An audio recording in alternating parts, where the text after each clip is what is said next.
எல்லாம் பசங்க அதனால அப்படி வரணும்.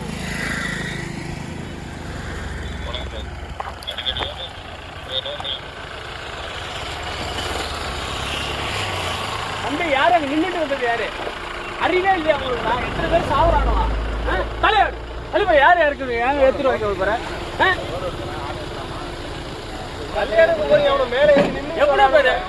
எவ்வளோ பேருன்னு சொல்லுங்க. உளுந்துரு என்ன ஆகும்? அது உளுந்துருமா?